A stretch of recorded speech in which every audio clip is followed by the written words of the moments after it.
Entonces, vamos a arrancar un poco con la clase hoy día. Ya vimos un poco este tema de la presentación, de lo que va el curso.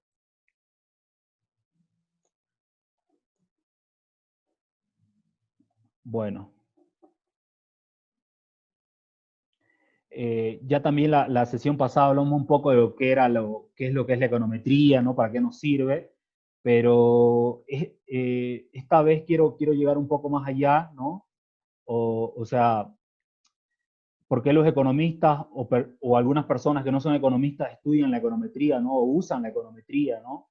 Quiero arrancar por ahí un poco, viendo un poco la utilidad, ¿no? Capaz que una respuesta trivial o simple sería decir, porque, porque de alguna manera la econometría te permite aprender sobre el mundo utilizando datos. O sea, eso sería de una manera simple de responder, digamos, ¿no? De qué es lo que hace la econometría, porque la econometría no es otra cosa que eso, ¿no? O sea, te permite analizar datos y te permite aprender cosas mediante datos. Entonces vamos a ir un poco por ahí. Pero bueno, ya en el mundo se pueden plantear, ¿no? O sea, preguntas teóricas y otro tipo de cuestiones. Y estamos hablando de datos en base a datos que podemos recolectar de fuentes oficiales, ¿no? Las preguntas técnicas ya esas son las que están en los manuales de econometría, ustedes los pueden encontrar, ¿no?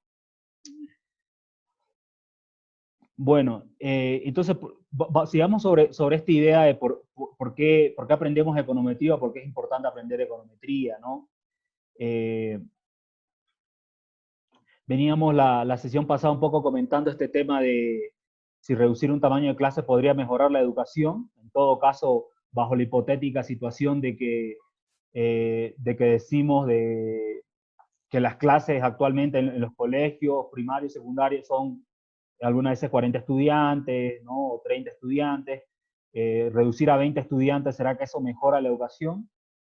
Bajo ese tipo de preguntas o bajo ese tipo de cuestionamientos que se pueden plantear, es que la econometría entra, ¿no? A tratar de responder este tipo de preguntas de alguna manera y tratando de analizar a fondo. Obviamente que la situación de ver si reducir el tamaño de clase influye sobre la educación, no es fácil de medir, ¿no? Porque no es una cosa que se pueda medir fácilmente. Entonces la econometría entra un poco a tratar de analizar este tipo de fenómenos.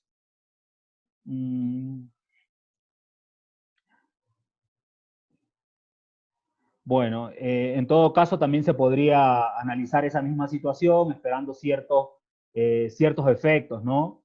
Entonces el que toma la decisión de reducir el tamaño de clase, en todo caso el Ministerio de Educación, que se encarga de regular estas cuestiones dentro del país, ¿no? Debería considerar el costo que tiene realizar este tipo de cosas, ¿no? Entonces, así que hay que evaluar costo y beneficio y hay un montón de otras cuestiones o elementos que se necesitan evaluar. Entonces, para poder dar una respuesta a esta pregunta, si que realmente reducir el tamaño de clase mejora la educación, uno necesita examinar evidencia empírica, basarse en datos, para poder dar una respuesta. Entonces, en tal sentido, la econometría es esa herramienta que nos permite, de alguna manera, dar esa respuesta. Y obviamente tenemos acá, capaz que una de las principales elementos de o de los métodos que la econometría utiliza, que es un modelo de regresión. Entonces, mediante un modelo de regresión es que permite la econometría tratar de analizar este tipo de fenómenos. Bueno, antes de seguir también me quiero que queden claro este tema de las relaciones, ¿no? Obviamente cuando uno analiza este tipo de fenómenos, tenemos que considerar que existe una relación causal, ¿no? O sea, por eso estamos diciendo que en temas de políticas, tanto de educativas, económicas o de salud, se trata de evaluar ese tipo de cosas, ¿no? Si realmente esa política logra tener un efecto sobre alguna variable o sobre algo que se quiera afectar, digamos, ¿no? Entonces, la econometría permite aislar ese tipo de efectos y permite darte de manera individual cuál sería el efecto de aumentar el número de clases, aislando un poco el factor socioeconómico o aislando otros factores más que se puedan introducir ahí a esa situación. Más que todo este tema de las relaciones causales es un marco por el cual la econometría, o sea, es un marco en el cual podemos analizar un fenómeno, ¿no? Entonces, por eso es que bajo la pregunta si reducir el tamaño de clase mejora la educación, implica una relación causal entre las variables, por eso que la planteo de esa manera, y es por eso que puedo aplicar econometría, digamos, porque la estoy tratando de analizar de esa manera, es un enfoque causal. Y siendo un poco más en términos más coloquiales, podemos decir, ¿no?, que eso también, cuando hablamos de términos causales, decimos, ¿no?, el hecho de tocar una olla caliente causa que nos quememos por lo general, entonces eso realmente sucede de esa manera. Entonces ese tipo de causa es la que nosotros tratamos de medir en los modelos que vamos a plantear, digamos, ¿no? Bueno, ahí hay otras suposiciones más. Y por el otro lado, el tema de relaciones causales también tiene implícitamente algo que se conoce como relaciones espurias, ¿no? O sea, nosotros, si recuerdan un poco lo que es la correlación entre dos variables, el tema de asociación entre dos variables, no implica que haya causalidad. Entonces, esto es lo que se conoce como relación espuria. O sea, el hecho que dos variables estén correlacionadas, eh, o sea, puede haber una relación falsa entre estas dos variables, ¿no? Y podemos ver un pequeño ejemplo ahí de eh, el, el, número de personas que fallece ahogada en una piscina, ¿no? Que es la línea roja, y después tenemos el número de películas en la que aparece Nicolas Cage, y relativamente podemos ver esa correlación temporal que tienen ambas variables, ¿no? Con un coeficiente de correlación de 0.66, y obviamente que esta relación que guardan estas dos variables no implica causalidad, ¿no? No implica de que si Nicolas Cage aparece en más películas van a haber más muertos ahogados, ¿no? Y viceversa, tampoco que el hecho que aumente el número de personas muertas en piscinas genere un mayor número de películas de Nicolas Cage, ¿no? O en las que aparezca Nicolas Cage. Entonces eso es lo que se conoce un poco con relación espuria. Este tema de relación espuria no está, o sea, nosotros tratamos de aislar o tratamos de controlar este tema, digamos, ¿no? O sea, por eso es que planteamos una relación causal y tratamos de evitar relaciones espurias en los modelos o en los análisis de las variables que vamos a considerar. Con el tema de relación espuria y con el tema de las correlaciones también viene un poco a pie el hecho de que una correlación o sea, no implica que las correlaciones no sirvan para nada, algo que se conoce como la falacia de la anticorrelación, ¿no? Las correlaciones tienen su utilidad, ¿no? Por ahí hay algo que menciona Walter Sosa Escudero sobre las correlaciones, ¿no?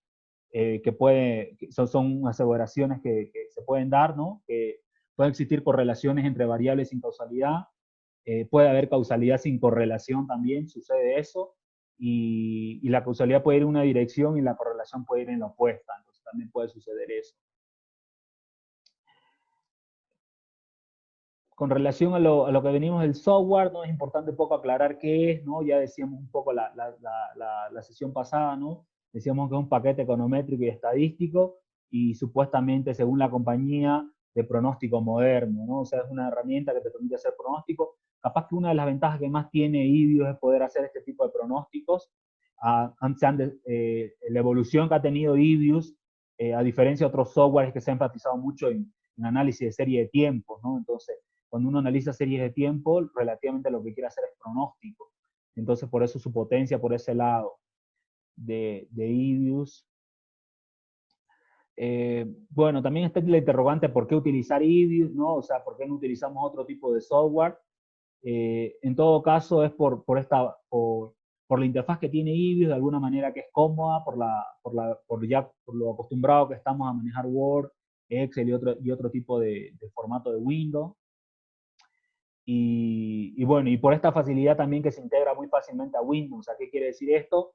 Que cuando yo hago algo en IBIOS, tranquilamente lo puedo copiar, le doy control C y lo copio a Word o lo copio a cualquier otro archivo, Excel. Entonces, tiene esta facilidad de integración. Entonces, por eso es que seguimos un poco con Ibius y creo que se va a seguir utilizando, ¿no? Por lo que va.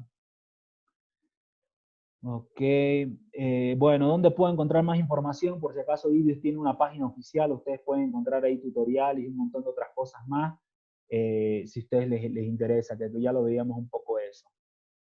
Ahora, yo les voy a pasar este material para que ustedes lo puedan tener, obviamente, para que, o sea, no necesiten ni escribir ni nada, está todo acá. Vamos a ir revisando algunos cuestionamientos, algunas cosas rápidamente acá, pero ya directamente me voy a pasar al tema de manejar Ibius, ¿ok? Nos vamos a ir ahí. Todos tienen, ok, todos estamos acá, ¿no? Entonces ya veíamos un poco la presentación de Ibius. ¿Qué es lo que vamos a hacer? Vamos a utilizar la base de datos que les he pasado, que es de, son los, es la formación bruta de capital y el Producto Interno Bruto de Bolivia, ¿ok? Vamos a utilizar esta base de datos de 1950 hasta el 2008. Está expresado en millones de dólares desde el año 2000, precio fijo. Ok. Bueno, y un poco las instrucciones, ¿no? Ya para que a ustedes les sea mucho más fácil trabajarlo, ¿no? Está anotado todo y vamos un poco con esto. Entonces, ¿qué es lo que vamos a hacer? Como nos dice ahí, ¿no? Para crear un archivo de trabajo, ¿qué es lo que tenemos, ¿no? Nos vamos a File, New Word File, estamos ahí, ¿no? Estamos creando un archivo de trabajo, ¿no? Un Word File, creamos un Word File. Decíamos que relativamente en de análisis cuantitativo, tenemos tres tipos de estructuras en tema de datos, digamos, ¿no?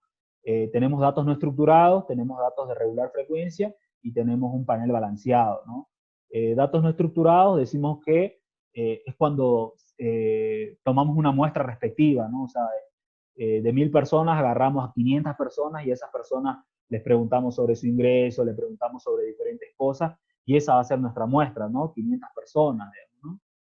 Y después tenemos por el otro lado el tema de datos de regular frecuencia. Los datos de regular frecuencia son datos de serie de tiempo, ¿no? Podemos tener ahí anual, semestral, trimestral, mensual, bimensual, ¿no? A 10 días, semanales a 5 días, 7, interdiarios, ¿no? Datos integrados que se puedan tener. Relativamente nosotros en economía siempre trabajamos con datos anuales, trimestrales y mensuales. Son los que regularmente utilizamos, ¿no? Ya en finanzas se utilizan las otros tipos de frecuencias, datos diarios, datos semanales. Entonces vamos a arrancar nosotros, tenemos datos anuales y así también Ibius nos dice, ¿no? En qué fecha empieza, ¿no? Tus observaciones y nosotros le decimos que 1950, ¿no? Y por el otro lado tenemos en qué periodo acaba, en todo caso acaba en el 2008. Ahí tenemos, ¿qué más tenemos por acá? Ya se define, ¿no? Se puede guardar el archivo. Ok. Vamos a hacer primero este primer punto, ¿no? Para crear el archivo de trabajo. Aquí le podemos poner un nombre, ¿no? Si quieren ahí le podemos poner ejercicio 1. Ejercicio 1. Y ahora sí le damos OK. Entonces, este es nuestro Word File. Por default, el Word File ya tiene el nombre, tiene el pack de almacenamiento donde se va a guardar el archivo, ¿no? Si yo quiero guardar el Word File, ¿no? Tengo que darle a File y tengo que ir a Save As, ¿no? Y en Save As busco el lugar donde quiero almacenar el archivo, ¿no? En todo caso ahí, en el escritorio, le doy guardar. Me dice si quiero hacer un guardado de doble precisión, le digo que OK. Entonces yo ya tengo acá mi Word File para empezar a trabajar. Mi recomendación siempre es que lo guarden, ¿no? Por un tema de la versión que tenemos pirata de Ibius, que en algún momento se corta, mientras que uno va trabajando se puede caer rápidamente se puede cerrar automáticamente el software, entonces siempre es bueno ir guardando. Uno va haciendo alguna cosa, le va dando save, y entonces lo va guardando. ¿Qué tenemos acá en el Word File? ¿No? Tenemos igual nuestra barra de títulos acá, esto es muy parecido a lo que manejamos en Word y Excel, ¿no? En Microsoft, ¿no? Cerrar, maximizar, minimizar, ¿no? Entonces vamos un poco avanzando ahí. con esas opciones. Después tenemos una barra de herramientas, le dijimos que era la principal, esta acá es una barra de herramientas específica del WordFi, o sea, todo lo que está acá es algo que se puede trabajar dentro del WordFi, ¿no? Entonces tenemos ahí.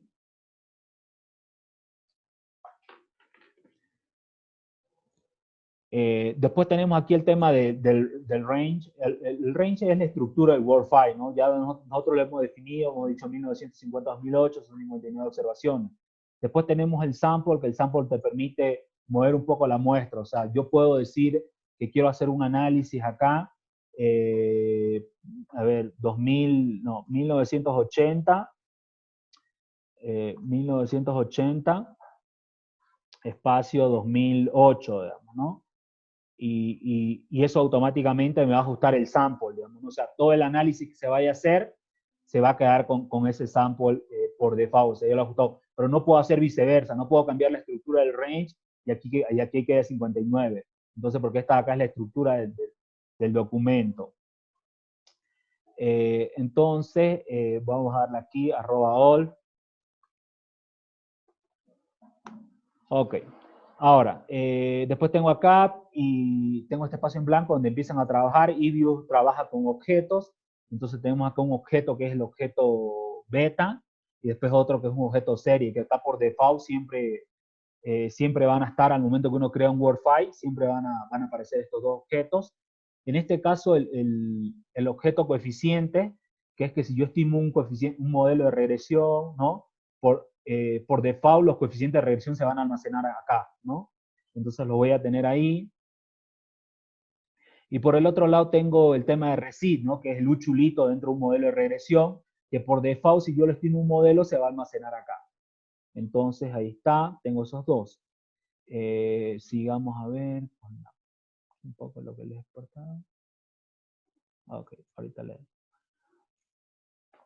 Bueno, voy a un poco a seguir acá con el tema de traer los archivos de Excel, ¿no? Porque obviamente estamos diciendo, vamos a trabajar con esta base de datos y queremos hacer un análisis con esta base de datos. Entonces tenemos ahí las dos.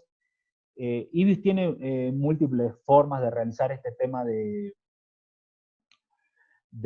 importar datos, ¿no? Capaz que la forma más sencilla es darle quit y darle mp-group, ¿no? Entonces le damos ahí, nos bota un cuadro muy parecido al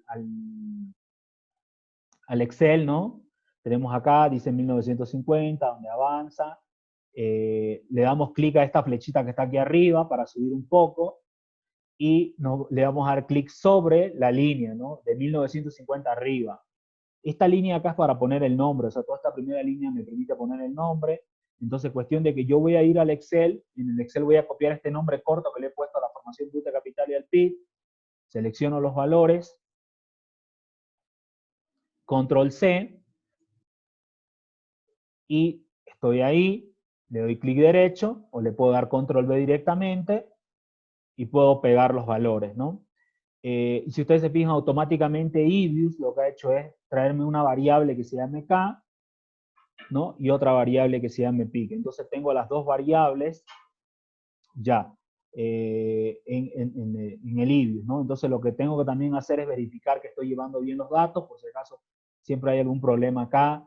El formato que utiliza eViews es el formato norteamericano, donde los decimales se separan con puntos, ¿no?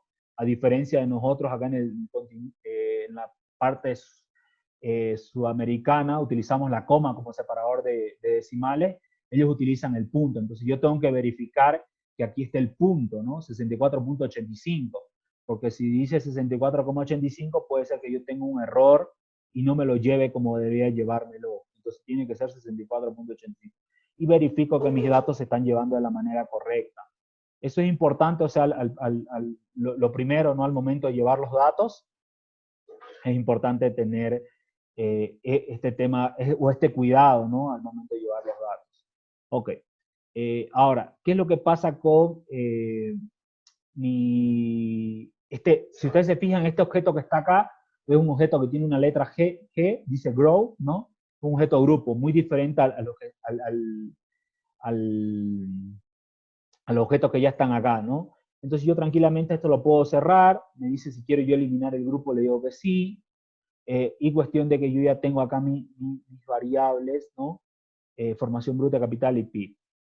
Ok. Puedo darlo a guardar, viviendo un poco ahí. A ver.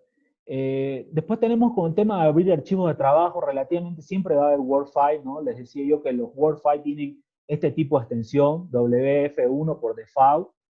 Entonces, si yo quiero abrir un archivo Word File que yo ya tengo realizado, lo único que tengo que es darle File, Open y Word File, ¿no? Entonces ya me permite ahí tener otro archivo diferente, o sea, en la misma en el mismo espacio abierto, ¿no? Puedo yo abrir un Word File, ¿no? Y Word File. Entonces ahí mismo puedo buscar otro que ya haya trabajado y puedo tener dos abiertos de manera simultánea, pero digamos, ambos archivos tienen diferentes estructuras. El otro puede ser de corte transversal o otro tipo de estructura. Bueno, con el tema de introducir datos, ¿no? Se pueden hacer a mano también, o sea, uno puede poner 4.5, 2.5 en ese tema de quit, MP group que aplicamos, ¿no? Para poder llevar los datos. Siempre es importante, recuerden, que subir el cursor, ¿no? Porque si no, la primera línea es para el nombre, ¿no? Se introduce en la primera fila, se introduce el nombre de la variable. Y bueno, el tema de eliminar el grupo, siempre lo eliminamos, ¿no? Y bueno, ahí ya nosotros podemos guardar nuestro Word file, digamos, ¿no? Porque yo ya lo había almacenado, directamente le voy dando save nomás para seguir salvando el archivo y, y puedo seguir trabajando, ¿no? Les decía, Ibius de por lo menos debe tener unas 5 o 6 formas de importar datos. Así también me interesaría importar, podría yo jalar los datos de Excel directamente por esta vía, pero como les decía, creo que es como el camino un poco más largo de hacer las cosas, ¿no? Entonces, utilizar el Quit MP Group es una forma muy rápida de hacerlo. Y tenemos otra vía para poder llevar los datos. Después que también me interesa ver un poco el tema de transformación y creación de variables, ¿no? O sea, yo en Ibius necesito crear tablas, gráficos, variables, ¿no? Entonces, si yo necesito crear algo en Ibius, lo que voy a hacer es darle en Object y le voy a dar New Object. Si ustedes se fijan, Ibius tiene todos estos objetos, ¿no? Si no me equivoco, deben haber unos 15 o 20 por ahí, entre 15 y 20 diferentes tipos de objetos, ¿no? Puede crear factores, gráficos, grupos, log de L, ¿no? Matrices, modelos, pool, sample, escalares, ¿no? Entonces hay un montón de cosas que puede crear Ibius, puede crear un texto, ¿no? Si ustedes necesitan escribir algo dentro de Ibius, le dicen quiero crear un texto, ¿no? Donde yo pueda exponer mis apuntes, ¿no? Algo así como que apuntes de la clase, digamos, ¿no? Apuntes de la clase y uno puede ir escribiendo ahí lo que uno quiere. Siempre para poder guardar un objeto, siempre se le da el name. Una vez que le damos en name, nos da por default, nos dice para poder guardarlo, con qué nombre queremos guardarlo, ¿no? Identificar el objeto. Podemos ponerle apuntes, ¿no? Y la idea casi es poner un nombre corto, no tratar de extendernos poniendo nombres largos. Y si quisiéramos poner un nombre largo, tenemos que utilizar el guión bajo, ¿no? Entonces tenemos que decir apuntes de clase, digamos, ¿no?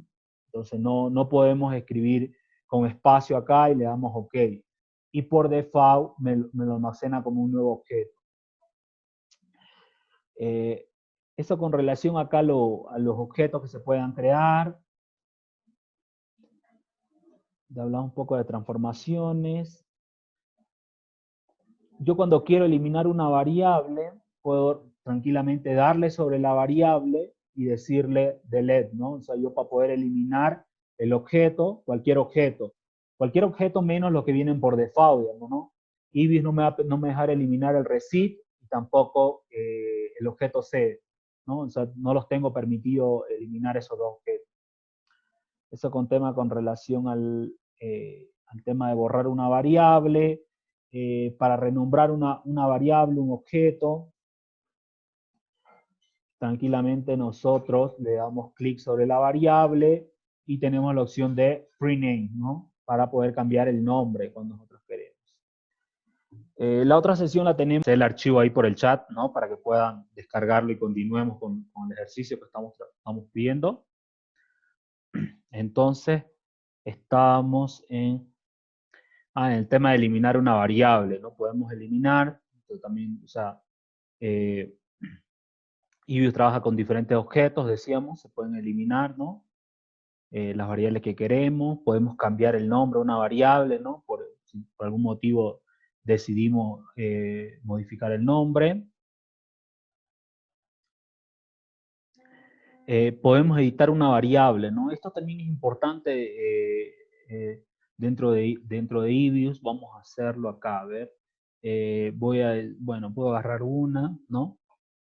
El pic, ¿no? Y supongamos que tengo acá los datos hasta el 2019, digamos, ¿no? 2020. Y obviamente si yo cambio la estructura voy a tener los espacios vacíos. Abajo me salen espacios vacíos. Vamos a ver. Ok. Quiero redefinir y ahora sí. Entonces, yo tengo ya NA acá, ¿no? Entonces yo no puedo modificar ahí. Entonces, si yo quisiera cambiar y poner un número, no me permite el teclado. Si yo sí tengo que darle sobre el objeto, tengo que darle editar y recién me permite editar, ¿no? Entonces yo puedo ponerle ahí 5.1 o lo que sea, lo que yo tengo que ponerle, digamos, ¿no? O los valores que le faltan, digamos, ¿no? Entonces yo tranquilamente puedo editar de esa manera, pero siempre tengo que volver a darle edit, ¿no? Entonces una vez que terminé de editar, le doy edit nuevamente y se configura automáticamente de vuelta, ¿no? Eso con relación a editar un objeto, se puede editar un grupo también, ¿no? O sea, siempre podemos querer editar un grupo.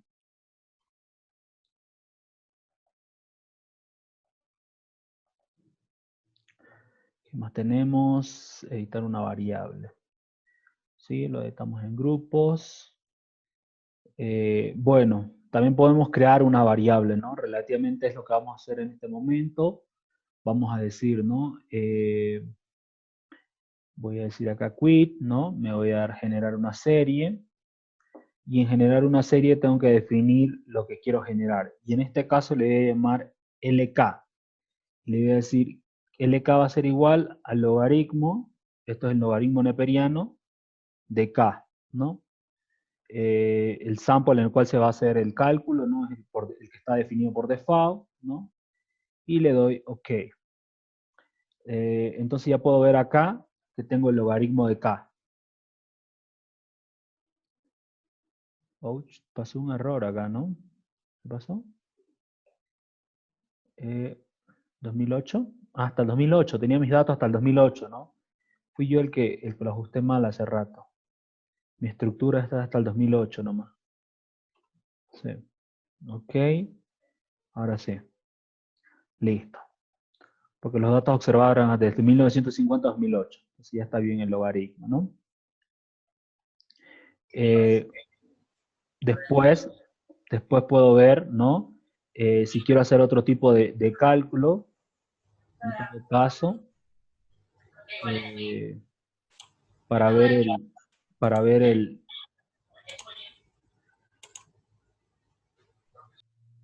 para ver el,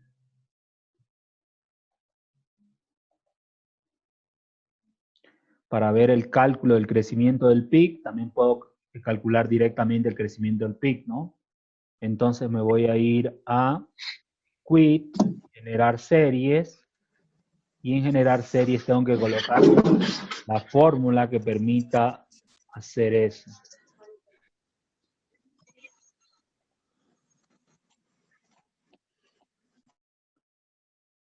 Entonces, cuando yo estoy acá en generar series, le digo, ¿no? Le voy a poner un nombre, en todo caso crecimiento del PIC, ¿no? Un nombre corto, le digo a qué va a ser igual, y aquí tengo que tener cuidado en la fórmula. ¿Cuál es la fórmula del crecimiento del PIB? ¿Qué dicen los libros de macroeconomía sobre el crecimiento del PIB? Dicen, en el numerador va la diferencia entre el PIC y el PIC T-1, y todo eso dividido entre el PIC T-1, ¿no? Esa fracción la multiplicamos por 100 y tenemos la tasa de crecimiento del PIB. Entonces vamos a hacer eso. Vamos a decir, sabes que yo tengo el PIB, voy a restarle PIC menos 1 del periodo anterior. Esto de acá tiene que ir en mi numerador. Para que yo no tenga problemas, le voy a aumentar un paréntesis acá y otro acá para que sepa que eso es la diferencia en el numerador. Le digo que esto es dividido entre el PIC menos 1, ¿no? Del periodo anterior. Está mi numerador, está mi denominador. Esta fracción voy a ponerle, tiene que ser multiplicada por 100, ¿no? Le pongo paréntesis adelante y al final para que sepa que es una fracción y ya tengo mi fórmula ahí, ¿no? Y digo, ¿no? Ok. Y tengo aquí la variable crecimiento del PIB, ¿no? En todo caso, la serie arranca desde 1951, ¿no? Porque no se puede calcular hasta 1950 porque es un periodo anterior, ¿no? Se pierde un periodo y tengo la tasa de crecimiento del PIB. Bueno, también hay otra forma de tratar de modelar esto. También puedo utilizar el quit para generar una serie, pero también lo puedo hacer directamente hasta acá, ¿no? Puedo decirle generar y puedo decirle...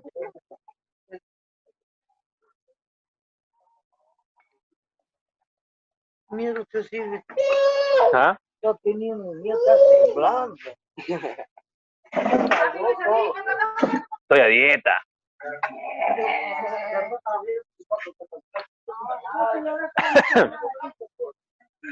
Pero sí. No, aquí verá asegurarse, ¿no? Le enseña tu audio, maestro.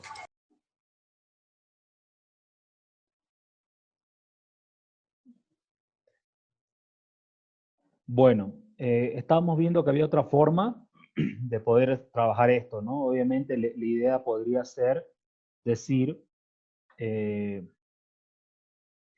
voy a calcular, generar LPIC, y le voy a decir que eso va a ser el logaritmo del PIC.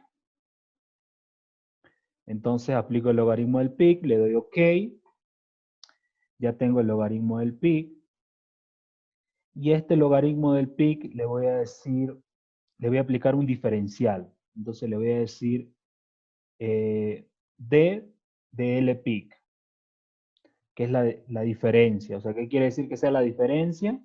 Estamos diciendo que es LPIC menos LPIC anterior, ¿no? Esta diferencia y le voy a dar OK.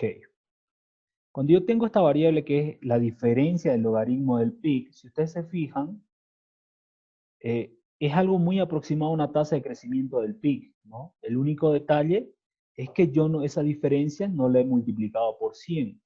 He perdido una observación también, en el mismo caso que cuando traté de calcular la tasa de crecimiento, pero ya veo un poco ahí la diferencia, por lo menos para la primera observación, ¿no? O sea, acá estamos 6.81, aquí es 7.04. Vamos a tratar de graficar las dos en un mismo plano, ¿ok? Vamos a ponerle acá as group, la abrimos como un grupo, y una vez que está como el grupo, le vamos a dar graph, le voy a dar por default sin seleccionar nada. Obviamente, dado que tienen diferentes escalas, me pasa este problema. Le voy a dar clic sobre la misma gráfica, y voy a buscar la opción que se llama el tema de los ejes y las escalas, y le voy a decir a cualquiera de las dos que se vaya a otro lado, al lado derecho, ¿no? Que se vaya ahí, a play y OK. O sea, ¿qué es lo que quiero mostrar un poco con esto?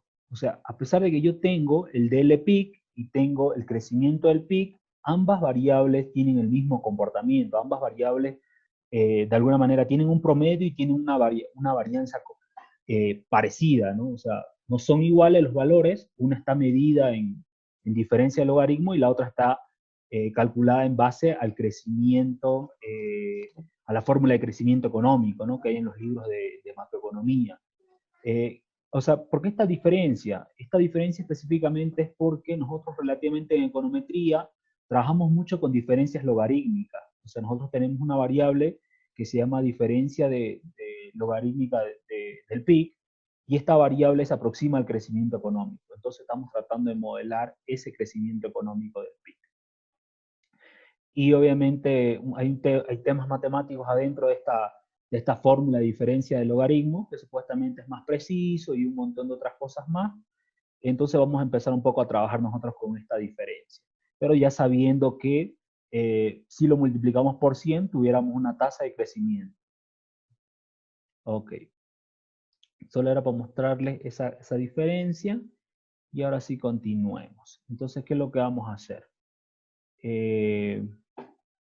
Vamos a decir acá, vamos a crear el crecimiento del capital, ¿ok? Vamos a decir acá crecimiento, guión bajo K, y vamos a decir lo mismo, ¿no? Dijimos que era K menos 1. Cerramos el numerador, esto era dividido entre K menos 1. Y todo eso debería estar cerrado y abierto, ¿no? Hay que tener mucho cuidado ahí con el tema de las ecuaciones acá, sobre todo los paréntesis, ¿no? Algunas veces falta un paréntesis o está además un paréntesis y hay algún problema en la ecuación. Y bueno, ahí tengo crecimiento del capital y crecimiento del PIB.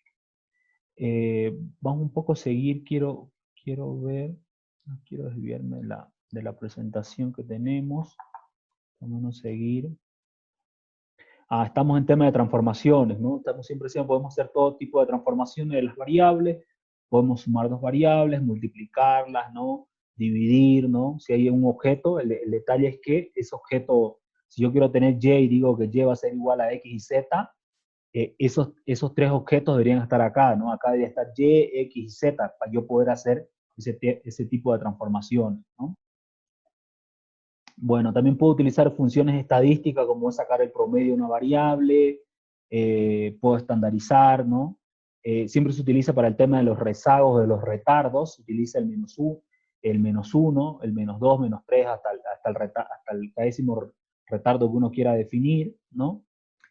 Y bueno, si ustedes no conocen alguna función estadística, o sea, todas las funciones están habilitadas en IBIO, uno puede ir a la ayuda, ¿no? Al manual de función de referencia, y pueden encontrar toda la lista, o los operadores y las funciones. O sea, cuando hablo de operadores, hablo de diferentes, a otros operadores diferentes a esto, ¿no? Que son multiplicar, restar y todo lo demás. Hay una infinidad también, ¿no? Un tema exponencial, operador lógicos, ¿no? Entonces, pues hay un montón que pueden revisar ustedes. Después tenemos el tema de copiar una variable, ¿no? Dentro del archivo de trabajo.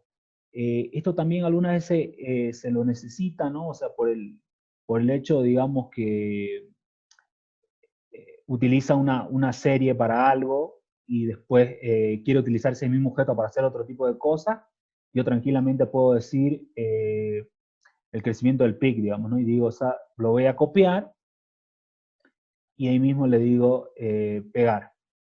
Por default me dice, vos querés pegar el objeto acá, ¿no? Y me lo está cambiando el nombre también, me dice que le va a poner el nombre 01, ¿no? Y le doy OK, y me da una copia idéntica, ¿no? O sea, no hay problema con los objetos, los dos son los mismos, ¿no? Solo que con diferente variable, diferente nombre, disculpen. Entonces ahí tengo ya el tema de copiar objetos. Esto también se puede copiar a otro archivo, por si acaso, a otra hoja, disculpen. IBIO funciona igual que el Excel con hoja 1, hoja 2, hoja 3, pero el detalle es que si yo creo una nueva hoja, debería tener la misma estructura que esta hoja para que yo pueda copiar el objeto a otra hoja, ¿no? Si no, no me va a salir un error, digamos, ¿no? O me lo va a ajustar, o me va a eliminar observaciones, o me van a salir valores perdidos. Entonces igual tengo que tener un poco de cuidado con eso. Entonces con el tema. Bueno, hablamos un poco de objetos también, ¿no? O sea, cuando nosotros queremos crear lo que es un escalar específicamente, ¿no?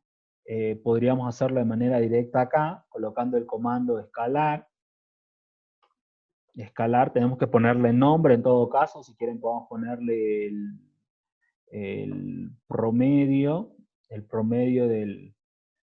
del crecimiento del PIC, le voy a poner. Y le voy a decir que eso va a ser igual. Tengo el arroba, y es el arroba min, ¿no? Con el arroba min, tranquilamente me dice que yo puedo poner entre paréntesis el nombre de la variable a la que le quiero sacar el promedio, ¿no? Y en todo caso, esa es crecimiento del PIC, ¿no? Entonces estoy diciéndole, quiero crear un objeto que es un escalar, que sea el nombre, lo he puesto todo junto porque siempre tiene que estar todo junto, y le digo la función, que sea igual a tanto. Y le doy Enter. Y me da un objeto, ¿no? Si ustedes se fijan, cuando yo le doy clic al objeto, ¿no? Tiene otro icono, ¿no? Es un icono de rayitas ahí, y me dice, ¿no? El promedio o la media aritmética es 2.9, ¿no? Por ciento. Entonces yo ya tengo el escalar. Hay una cosa que Ibius tiene, que es el tema de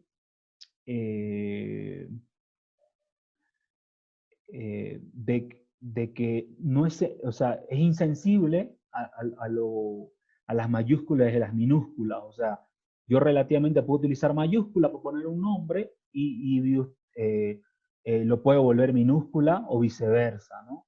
A diferencia de otro tipo de software, como Stata o R, que me obligan de alguna manera, si yo utilizo mayúscula, tengo que buscarlo con mayúscula, y si utilizo minúscula, tengo que buscarlo con minúscula. Y los objetos en esos software se guardan tal como se han escrito, ¿no? En cambio acá no sucede eso, ¿no? Y tranquilamente lo toma de manera indistinta, o sea, no tiene ese problema. Ok, solo por aclarar ese punto, sigamos un poco con lo que estamos viendo acá, y hemos visto un escalar. Bueno, ahí les decía el tema de los objetos, les decía hay muchos objetos, y los objetos se diferencian por el icono que tienen, ¿no? Entonces, hay que revisar qué tipo de icono tienen para poder trabajar, ¿no? Entonces, relativamente siempre estamos con ecuaciones, grupos, podemos construir modelos bar, tablas, gráficos, ¿no? A crear un sample, crear un modelo. Entonces ahí los iconos son los que nos van a identificar qué tipo de objeto tenemos en el Word file, ¿no? Entonces siempre vamos a estar viendo eso. Ok. Bueno, vamos un poco ya a la parte de estadística descriptiva que podamos hacer, ¿no? Relativamente el tema de estadística descriptiva, nosotros siempre lo vemos con un enfoque de poder describir los datos, ¿no? Describir qué es lo que nos dicen los datos, pero así también es importante recordar ciertos conceptos básicos de estadística en los cuales está fundamentado todo lo que vamos viviendo, ¿no?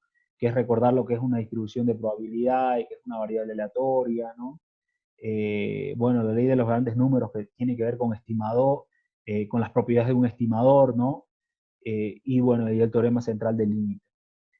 Yo no quiero entrar mucho en detalle de esto, o sea, yo se los voy a pasar para que ustedes o sea, lo están viendo en este momento, igual lo van a leer con mucho más cuidado, pero sí me interesa ver un poco el tema de la distribución de probabilidades, que es lo que vamos a tratar de enfocarnos con este tema.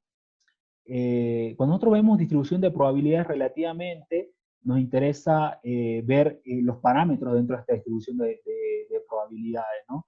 O sea, la distribución de probabilidades de una variable específicamente debería tener ciertos parámetros, y estos parámetros se los aproximamos a través de estadísticos. Entonces, estos estadísticos son los que vamos a tratar de aproximar. Entonces, tenemos las características de estos indicadores, son el tema de tendencia central, ¿no? Que relativamente lo conocemos como el primer momento. estadístico de dispersión, ¿no? Que es el segundo momento estadístico, y después estadístico de forma, que viene a ser el tercer y el cuarto momento en lo que es asimetría y el tema de kurtosis, ¿no? Entonces vamos a utilizar estos momentos estadísticos para tratar de evaluar la distribución de una variable específicamente, a partir de no poder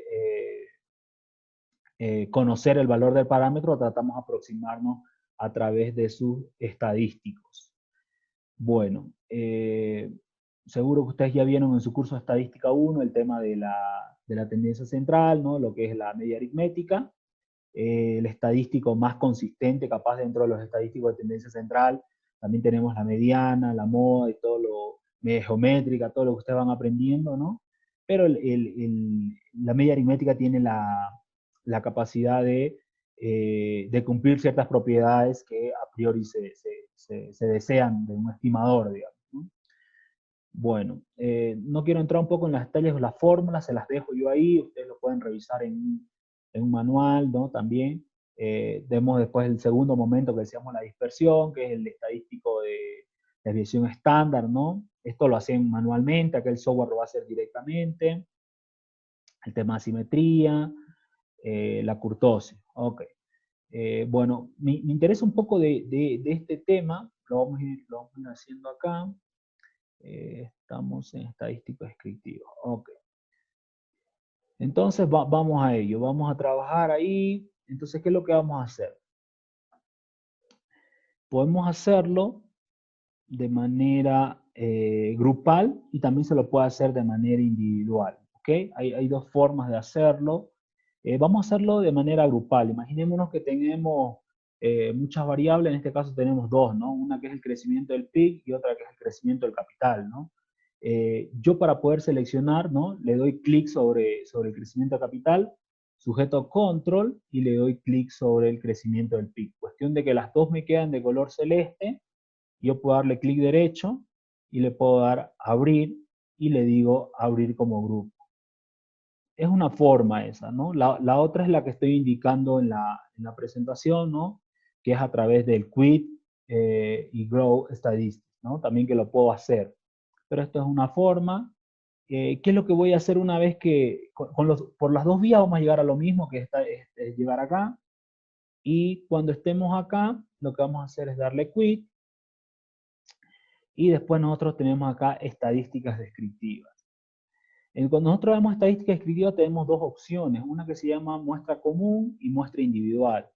El tema de muestra común quiere decir que, que va a agarrar,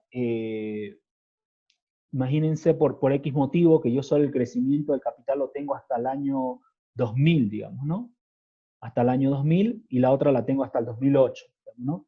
Y todas estas observaciones de crecimiento de capital las tengo perdidas, o sea, no existen, digamos, por así decirlo, y yo le doy estadística descriptiva y le doy muestra común. ¿Qué quiere decir? Que va a agarrar los datos desde el 2000 para ambas series, del 2000 hacia atrás, y para esos datos nomás me va a calcular los estadísticos descriptivos. Y si yo le doy muestra individual, lo que va a pasar es que cada una se va a ajustar a su muestra, ¿no? Para esta primera me va a calcular solo hasta el 2000 y para esta otra me la va a calcular para todo el sample, ¿no? Entonces a eso se refiere. En este caso para nosotros es indistinto porque tenemos el mismo sample, ¿no? Entonces nos da igual apretar cualquiera de las dos, digamos, ¿no? Bueno, pongámosle muestra común y ahí nos da el estadístico descriptivo. ¿Qué es lo que podemos ver con el estadístico descriptivo, no? Como veníamos viendo, lo que interesa son los momentos estadísticos, ¿no? ¿Cuál es el primer momento? Decíamos que el primer momento es el momento de tendencia central, ¿no? Que es la media aritmética. Ahí podemos ver, ¿no? Que en promedio, por lo menos, desde 1950 hasta el 2008, el crecimiento del PIB ha sido 2.9, ¿no? Y el tema del crecimiento del capital, 3.6. Después tenemos la mediana, que es otro estadístico de tendencia central, que nos da el 50% abajo del 4.2% hasta el 50% de las observaciones del crecimiento del PIB, ¿no? Tenemos eso, tenemos el máximo, ¿no? También tenemos el mínimo, ¿no? Podemos decir que lo máximo que ha crecido Bolivia, ¿no? Ha sido 8,5%, y el nivel de recesión más bajo que ha tenido Bolivia ha sido 9,4%, ¿no? Entonces ahí tenemos, obviamente que no sabemos la fecha en este momento, o sea, no podemos ver ese periodo donde llega una recesión tan baja, ¿no? Ya después tenemos el segundo momento, que es la desviación estándar, ¿no? La desviación estándar es un estadístico que no tiene una interpretación, pero sin embargo queremos que sea lo más pequeño posible.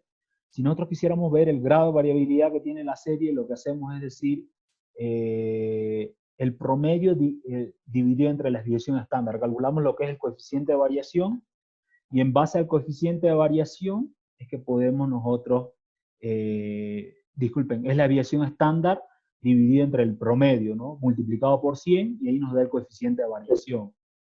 Entonces, ahí nosotros podemos ver el grado de variabilidad que pueda tener la serie.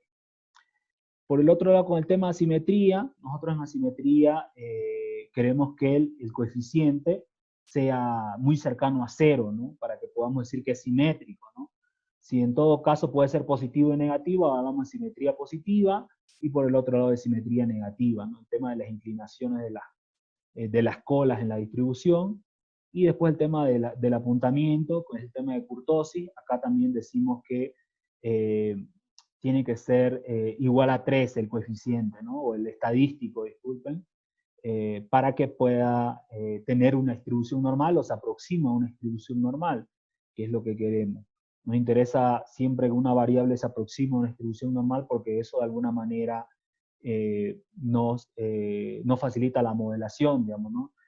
A pesar de que es un supuesto teórico el tema de las distribuciones normales, en la práctica hay muchas variables que no se aproximan a una distribución normal, y ahí está el desafío de hacer estadística, de hacer econometría y analizar datos, ¿no? Después tenemos algo que es adicional, que es el estadístico Herc-Rivera. Ya lo vamos a ir viendo más adelante cuando vayamos corriendo modelos, pero para lo que nos sirve el estadístico es para decirnos si una variable sigue una distribución normal o se aproxima a una distribución normal. En todo caso, deberíamos tener una probabilidad del estadístico mayor a 0,10 para afirmar esa aseveración de que siga una distribución normal. Tenemos la suma de las variables, la desviación cuadrada de la suma de las variables, y después tenemos el tema de las observaciones, ¿no? Que son 58, ¿no? Perdimos una observación al momento de calcular el crecimiento del pico. Ahora, cuando yo quiero almacenar este tema de estadística descriptiva acá, dado que yo estoy en un objeto grupo, no va a quedar almacenado de manera directa. Entonces, ¿qué es lo que yo hago acá? Lo que yo hago es utilizar esta opción que es de freeze, ¿no? Le voy a dar a freeze, que es congelar, me va a congelar lo que me está mostrando. Cuestión de que yo tengo ya congelado, y cuando está congelado, eso implica que no se va a modificar, ¿no? Entonces le puedo dar la opción name, ¿no? Para guardar el objeto, y en este caso acá le puedo poner estadística descriptiva, ¿no? Para poder tener almacenado, ¿no? Si en algún momento necesito copiar esos datos. Está ahí, lo puedo cerrar. Este objeto grupo no está guardado, por eso es que no tiene, está sin título, ¿no? O sea, cuestión de que si yo lo cierro me va a decir, usted quiere eliminar el grupo, y yo le puedo decir sí, lo quiero eliminar, o le puedo dar name para guardar el grupo, ¿no? Cualquiera de las dos opciones. Entonces le voy a dar eliminar. Lo voy a eliminar, voy a ir guardando acá mientras que sigo avanzando, y ya tengo ahí mi estadística descriptiva, ¿no? Y como les decía, o sea, este tema de tenerlo de esta manera te permite poder seleccionarlo, copiar, ¿no? Decir, quiero copiar como texto, y tranquilamente poder pegarlo en un Excel, en un Word, donde ustedes quieran, para poder cambiarle, o sea, los nombres por lo menos, ¿no? Porque obviamente todo esto está en inglés, ¿no? Y tuviéramos que ponerlo en un formato en español, ¿no? Si quisiéramos presentarlo en un trabajo o en un informe. Bueno, a ver, ¿qué más tenemos por acá? Parte de las estadísticas descriptivas. Entonces es importante analizar el tema de estadística descriptiva, Y por el otro lado, algo que también es importante analizar de una manera descriptiva dentro de una dentro de un grupo de variables, en otras palabras, es el tema de la relación que tienen, ¿no? O sea, ver el grado de asociación que tienen las variables, ¿no? Y para eso nosotros tenemos algo que se conoce como el coeficiente de correlación de Pearson, ¿no? El coeficiente de correlación de Pearson nos permite ver el tema del el grado de asociación o el nivel de asociación que puedan tener dos variables, ¿no? Bueno, entonces para ello nosotros vamos a ver, ok, nos vamos a ir a la opción. Esto de acá es indistinto, puedo volver a seleccionar, ¿no? Le digo crecimiento del pi, crecimiento de k, con control, y le doy abrir como grupo, y una vez que lo tengo el grupo, le voy a dar acá en View, y le voy a dar análisis de covarianza, ¿no? En el análisis de covarianza, me sale este cuadro por default. En este cuadro por default, lo que tengo es el método ordinario, que es el coeficiente de Pearson, y tengo un check en covarianza, ¿no? En este caso no voy a hacer la covarianza porque la covarianza es un estadístico que relativamente está entre menos infinito y más infinito, ¿no? O sea, y no tiene mucho sentido, o sea, no me va a medir el grado de asociación que puedan tener las variables. En todo caso, lo que utiliza es el coeficiente de correlación y le quito el check ahí en covarianza. Por otro lado, también este coeficiente de correlación se le hace una prueba estadística para ver si realmente es significativo o no el coeficiente de correlación.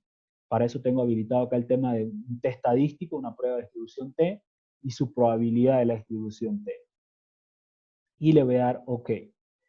Entonces yo ya ahí tengo mi matriz de correlación, ¿no? En todo caso, la diagonal siempre va a ser 1, ¿no? Y me sale ahí los no observados, pero lo que me interesa ver acá es la correlación que existe entre el crecimiento de capital y el crecimiento del PIB, ¿no? Y es este valor que está acá. Hablo de una correlación de 0.57, ¿no? Decimos que el coeficiente de correlación está entre -1 y 1, ¿no? Relaciones positivas arriba del 0, ¿no? Y negativas al otro lado. Pero así también se habla del grado de asociación, ¿no? O sea, a mí me interesa ver, a pesar de que hay una relación positiva, cuál es ese grado de relación. Por ahí hay un trabajo de Mejía donde él habla y dice que para hablar de relación débil entre dos variables, el coeficiente tiene que estar entre 0 y 0,40, una relación moderada entre 0,40 y 0,70, y una relación fuerte entre 0,70 y 1, ¿no? Entonces ahí ya hablamos de relaciones fuertes entre variables. En todo caso, el crecimiento del capital y el crecimiento del PIB tienen una relación moderada, ¿no? Porque están entre 0,40 y 0,70. Ahora, esta relación que tienen estas dos variables es estadísticamente significativa, eso también nos interesa revisar, y para eso es que tenemos esta probabilidad. Cuando la probabilidad es menor a 0.01 o 0.5, se dice que es estadísticamente significativo el coeficiente de correlación. Entonces podemos ver que sí lo es. Tenemos un coeficiente, relación moderada y significativa entre estas dos variables. Ok, esto lo friseo y lo puedo almacenar.